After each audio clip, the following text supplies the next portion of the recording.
Y en este nuevo capítulo del seriado Convirtiendo la adversidad en causa, es un gusto recibir en el estudio a la periodista Marta Palma Troconis, quien ha convertido en causa, en acción, el dolor que quizás pudo sentir al diagnosticar a su primer hijo con diabetes tipo 1. Bienvenida, Marta, ¿cómo estás? Gracias, bienvenida. Gracias, de verdad, muy honrada que estén aquí. No había visto con cuidado el nombre del programa y gracias. ¿Cómo fue quizás el primer acercamiento con la diabetes tipo 1? ¿Cómo te das cuenta que tu primer hijo tiene esta enfermedad? Fíjate, es complicado. Los síntomas de la diabetes tipo 1, de esta condición, pueden pasar desapercibidos. Tienes mucha sed, entonces yo tomo mucha agua. Yo decía, bueno, Juan está tomando mucha agua, porque yo tomo mucha agua. Hace mucho pipí. Bueno, si tomas agua, obviamente tienes que hacer pipí. Adelgazó muchísimo de peso. Entonces tú dices, bueno, el muchachito está creciendo, entonces claro que tiene que estar adelgazado. Y siempre te conseguías como algo lógico, ¿no? Un día mi hijo me dice, mamá, sale del colegio y me dice, tengo los labios pegados. Y yo que tomo tanta agua, y a veces cuando tomas agua, al día siguiente no tomas agua por X razón, a mí nunca me había pasado eso. Y llamo al doctor y le digo, mira, el niño me está reportando eso. Me dijo, bueno, hazle una glicemia en ayunas y me lo traes mañana. Ok, chévere. Pasó todo el día, pero la mamá que me reportó que Juan estaba excesivamente delgado era médico. Me lo dijo, me dijo, Juan está muy flaco, y yo le contesté, no vale, está creciendo, cállate, tranquila.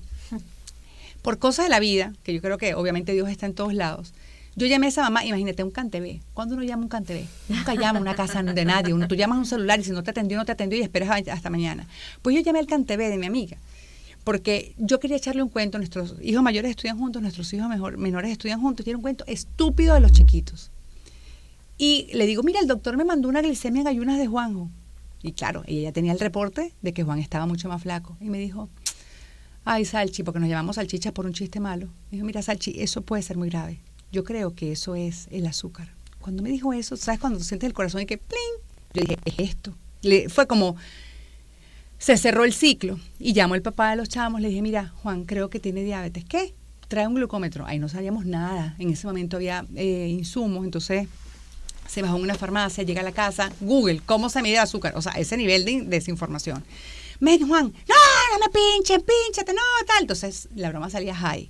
Nosotros, ignorantes de la cosa, mira, high, esta vaina está mala. Me decía, entonces llegó y vamos a pincharte a ti, 90. ¿Qué es esto? Llamamos al pediatra y cuando le decimos eso, el tipo no nos dijo más nada. Solo dijo, agarren al niño y tráiganlo para la emergencia inmediatamente. Y el chamo perfecto, había vomitado alguna vez en la mañana, entonces típico, amaneció con el estómago empachado, típico de uno. Cuando llegamos a la clínica todavía no estaba el pediatra, estaba eso fue terrible, la doctora de guardia, era una niña, y las enfermeras empiezan, lo invaden, y hubo una que dijo algo, mira, tiene el aliento frutado, que es uno de los signos que ahora yo sé que es parte, y yo olía a mi chamo, y yo no le sentía ningún aliento a nada, o sea, era el aliento normal de él. Y entonces empezaban a llamar a las otras enfermeras, que era como para oler ese síntoma, para que estuvieran alertas para próximas oportunidades. Y yo no entendía nada. En ese momento la doctora, mire que el doctor quiere hablar con usted. Entonces, en la misma emergencia, el doctor me llama y me dice, mira Marta, recuerdo que me dijo clarito, tu vida va a cambiar a partir de hoy. Y yo, ajá, Juanjo tiene diabetes tipo 1. O sea, yo en ese momento dije, mira, ya va, o sea, este pana se saltó esa clase en el colegio, o sea, ¿qué le pasa? O sea, eso es mentira, esto no puede estar pasando. Pero bueno, con el día él se dará cuenta que está equivocado, pienso yo, y qué es lo que hay que hacer, hay que meterlo ya a terapia intensiva, pero no porque esté muy grave, sino que es que hay que bajar esos niveles de azúcar, tiene 780, y eso es muy alto, sí, es muy alto, entonces bueno, vamos a dejarlo unos días en terapia intensiva, cuando él se equilibre, entonces después hablamos. Yo no dormí más nunca. Yo dormí, o sea, me acosté fue en los bancos de la clínica que eran de hierro. Yo no me bañé, yo no hice número 2 más nunca, yo no me peiné hasta que mi hijo salió de terapia intensiva. El papá, por supuesto, se encargó del chiquito porque no podíamos dejarlo solo. Mi hermano se quedó conmigo todas las noches en la clínica.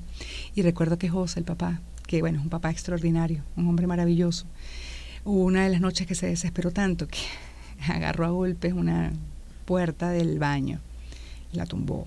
Y él o sea, yo nunca había visto que él hiciera algo como eso.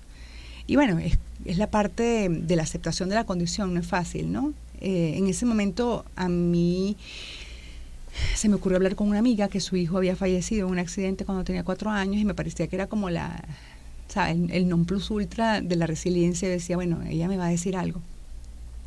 Y lo que me dijo fue, mira, Dios te va a hablar a través de señales, y las señales pueden ser personas. Entonces, lo único que te puedo decir es que estés atenta a lo que te va a pasar a partir de ahora. Y la verdad es que cuando pasó eso, yo estaba todavía trabajando en Globovisión, estaba teniendo el programa de Saber Vivir, y recuerdo que una vez Isnardo Bravo me dijo, mira, Dios te ama tanto que no te podía quitar este golpe encima, y lo que hizo fue darte todas las herramientas para que pudieras superar este golpe.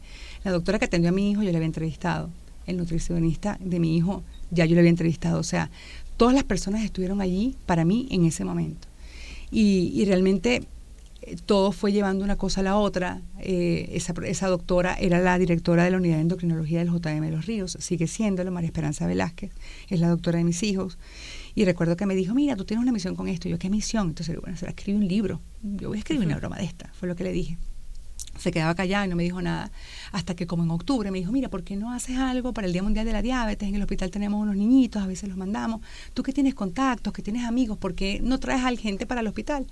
Y digo, yo solita. Entonces me dijo, sí, busca, mira, llama a no sé quién. Entonces, bueno, con eso me uní con 2 mamás que sus hijas ya tenían muchísimos años con la condición. Melissa, que es la gurú no sabíamos qué iba a pasar, pero Melissa, que ahora es la gurú de la organización, su hija ya tiene 18 años con la condición, 26 años tiene ahorita. Y en ese momento Mariola, su hija Daniela, tenía apenas 3 años con la condición. Las 2 niñas estudiaban en el mismo colegio y se habían hecho muy amigas. Y habían hecho cosas, yendo para entrevistas, hablando, concientizando sobre diabetes. Y recuerdo que cuando, buscando justamente qué podíamos hacer, un señor de una empresa Novo Nordisk, que ahora es aliada de Guerreros Azules, nada es casual, me dice, ¿y por qué no haces una red para padres? Aquí en este país no existe una red para padres. Yo recuerdo que él me dijo, no te puedo ayudar con el congreso ese loco que tú quieres hacer, porque no hay manera de hacer un congreso de un mes para otro. Pero te propongo eso y yo te ayudo. Yo creo que me quedé callada como por 3 días, ¿sabes? Cuando es algo que te resuena tanto, pero que quedas como una campana resonando que no puedes ni siquiera ni respirar. Hasta que un día, al tercer día me levanté y le dije a Melissa, la llamo. Le dije, mira, ¿por qué no hacemos una organización?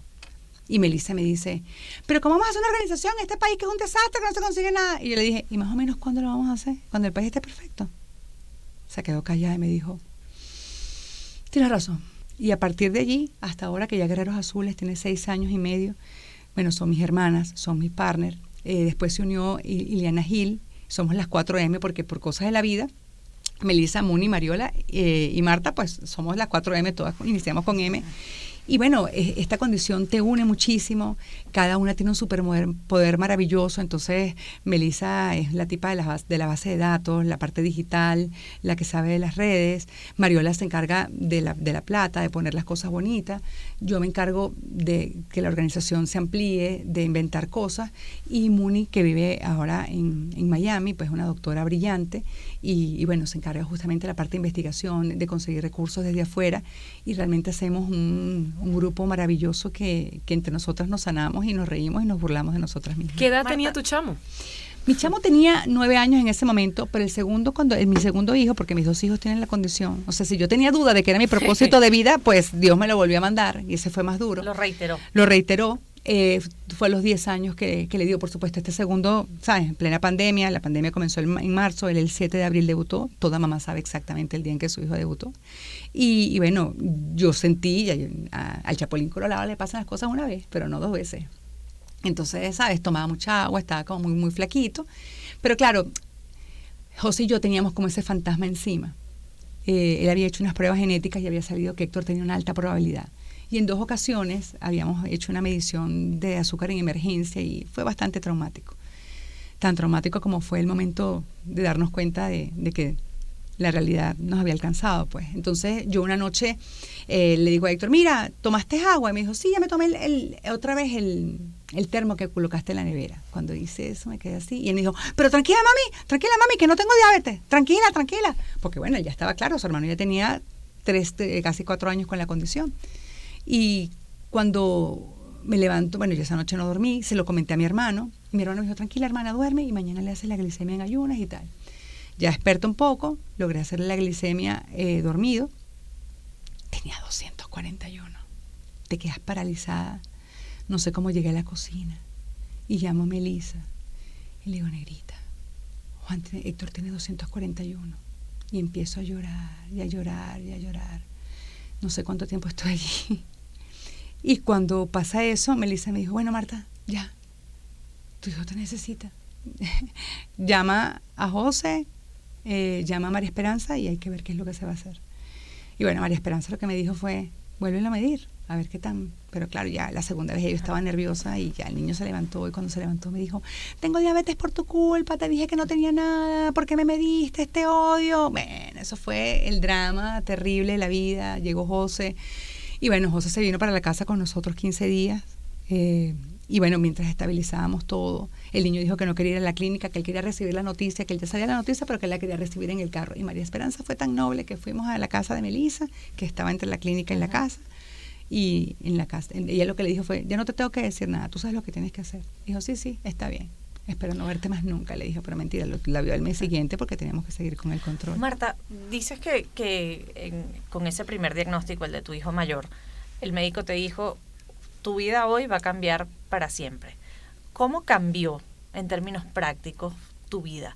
Tuviste que aprender una cosa tan compleja como el funcionamiento de esta enfermedad, que es difícil de entender incluso para quienes se dedican al campo de la medicina, pero además, ¿qué has podido descubrir a través de esta Fundación Guerreros Azules, esta organización, con el contacto de personas que están atravesando por lo mismo que tú viviste, que recibieron una noticia que les causó el dolor, la incertidumbre o la angustia por la que tú ya pasaste no una, sino 2 veces? Sabes, yo necesito hacer esto. O sea, el trabajo que yo hago día a día lo necesito hacer. El trabajo que hacemos en los colegios, el trabajo que hacemos en el hospital. Yo me encargo del apoyo emocional de las familias. Y la primera semana de cada mes va niños de diferentes edades, los más chiquititos los lunes, hasta los jueves que van los adolescentes, se controlan sobre la condición. Y yo me encargo de las mamás que están debutando, las mamás que están muy tristes y que tienen mucho tiempo con la condición y que no han logrado aceptarla. Yo siento que yo me sano cuando hago esto. O sea, esto es absolutamente egoísta. O sea, esto tiene que ver con mis hijos, pero a mí esto me hace profundamente feliz. Me hace sentir plena. O sea, en este país de locura, en donde muchas personas están locas por irse, aquí yo me siento absolutamente plena. Y lo que siento que estoy haciendo aquí no lo puedo hacer en ningún otro lado. El aprendizaje sí, cambió absolutamente. Medir el azúcar constantemente, hacer conteo de carbohidratos. Por ejemplo, las comidas de la casa, los diciembres o los días de la madre, por ejemplo, ya no es la cena con el postre inmediatamente, mosca, si hay el postre. Ya no hay 5 postres, hay uno solo, pero entonces lo que hacemos es que cenamos o almorzamos y esperamos 2 o 3 horas y hacemos la merienda, o en el caso de la cena, pues comemos más tarde. Cambia la vida porque, bueno, si estás pendiente, ya no duermes como duermes antes, estás pendiente, por ejemplo, que a lo mejor cualquier mamá si está pendiente de sus hijos porque tienen educación física para ponerle el uniforme en el bulto, pues yo estoy pendiente de qué es lo que va a comer antes. Por ejemplo, hoy tiene educación física Héctor a primera hora, tenía primera hora, entonces yo no puedo inyectarle completo, tengo que inyectarle la mitad, porque si no, le puede venir una hipoglicemia haciendo ejercicio. Entonces, todo en la vida tratamos de que no sea alrededor de la diabetes. La diabetes no define a mis hijos, no define la relación de nosotros, pero sí, digamos que la toma en cuenta. Yo tengo un monitor continuo con ellos y yo les digo, bueno, tengo mi hilo rojo con ellos. O sea, el papá, la mamá y los 2 hijos vamos caminando juntos a lo largo del día y sabemos cómo está uno, cómo está otro. Estás alto, mira, inyéctate solamente un punto, mira, estás bajo, tómate algo. Y entonces vamos caminando juntos los 4. Pero todo es como lo decidas ver. O sea, esto puedo decirte, ¡ay, es terrible! No, te digo, mira, esto está fortaleciendo a mis hijos y quiero pensar que son mejores personas a partir de esto. Marta, nos quedan apenas 30 segundos. Marta Palma Troconis es nuestra invitada, es periodista y es fundadora de Guerreros Azules, dedicada a Red de Padres para comunicarse sobre lo que están viviendo sus hijos con diabetes tipo 1. Pero quizás tú eres una mujer privilegiada ¿Qué pasa con las mamás de bajos recursos? ¿Cuán costosa es esta enfermedad? Si lo puedes resumir en 30 segundos, te lo agradecemos. Es carísima, es muy, muy cara. Realmente cuando estamos en el hospital, la primera pregunta de los padres, así como yo me pregunté cómo voy a soportar esto emocionalmente, la primera pregunta de ellos es cómo voy a pagar esto. Entonces, claro, es totalmente distinto porque ciertamente esta condición con insumos la puedes vivir perfectamente, pero sin insumos, sencillamente estás al borde de la muerte. Tu hijo está al borde de la muerte todo el tiempo. Necesitamos la insulina diariamente y no una vez, 4, 5 veces o más. Entonces, el proceso es totalmente distinto y realmente la lucha de un poco de Guerreros Azules también tiene que ver con este tema, con que las familias también tengan el derecho a tener insumos, porque la verdad es que el 90% de nuestra población depende de las donaciones. No tiene capacidad económica para poder comprar los insumos. Marta, ha sido un gusto inmenso que nos ayudaras a dar forma a este capítulo de nuestro seriado y que nos contaras esa historia de cómo lograste transformar esta adversidad, este tránsito en tu vida en una causa que no solo te permite sanar a ti mientras lo haces, sino también ayudar y llevar de la mano a otras madres, a otras familias a lograr superar un diagnóstico como este de diabetes tipo 1. De verdad, muchísimas gracias por la invitación. Marta Palma Troconis es periodista y también fundadora de Guerreros Azules. Vamos a la pausa en Zona Éxitos.